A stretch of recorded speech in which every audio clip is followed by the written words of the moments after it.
Deadline question for all of you. I'm going to start with you, Blake. What move that did happen stands out the most, and what does it signal about the direction of said team? Yeah, I think I'm most interested in James Harden to the Cavs. I think this move sort of signifies that the Cavs just didn't think they could get it done with the roster that they had. And what I like about it is it gives Donovan Mitchell the ability to operate a little bit more as a scorer and less as a problem solver. James Harden is unbelievable with the ball in his hands. He's done a great job of facilitating, can still score.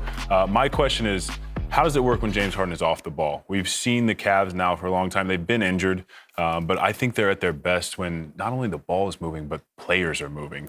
And that's sort of not been James Harden's strength. So seeing him play off the ball, but I will say James Harden's, one of his best abilities is availability. He plays basketball. And Garland, I love his game as well, but he's been riddled with injuries. So I think they look at this move as just securing people on the court. And I also think the Cavs have a roster that's versatile in different types of strengths that can plug and play and sort of fit the style that they need to with James on their team.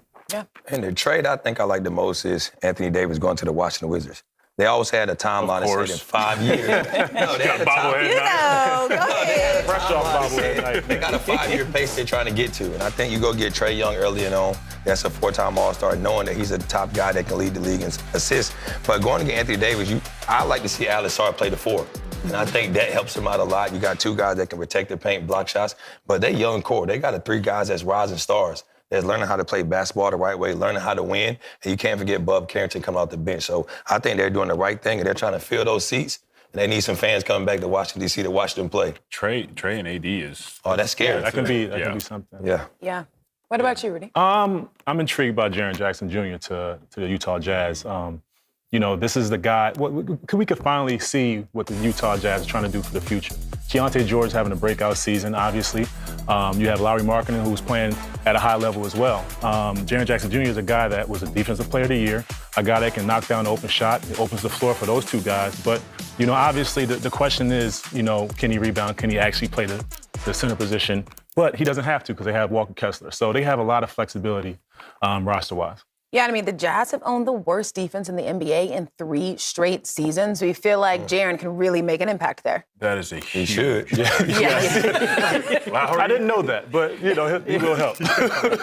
That's a huge backcourt, or front court. So, he's definitely going to make a change defensively. So I am excited. I think that is like a move. That's a classic, Danny Ainge move. Yeah, it's they are really setting themselves up for the future. And I think also with Jaren, one of the things is we like to see him with a 5.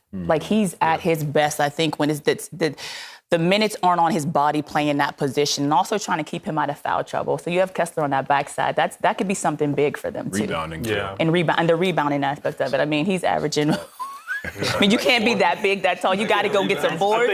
But if you don't have to worry about it, you know. UD is rolling his eyes. I think sometimes he gets stuck in his body, though. He's like 7 foot or 6'10", but he sees himself as more of a stretch 4. So. But too, is people underestimate just because you're big that you're a good rebounder. I always say this, rebounding is not always about the size. Now, you can just box out and go get them, but there's some people that have a nose for the ball. They're just really good rebounders. Man. Josh Hart's prime example. He's made a living off of that.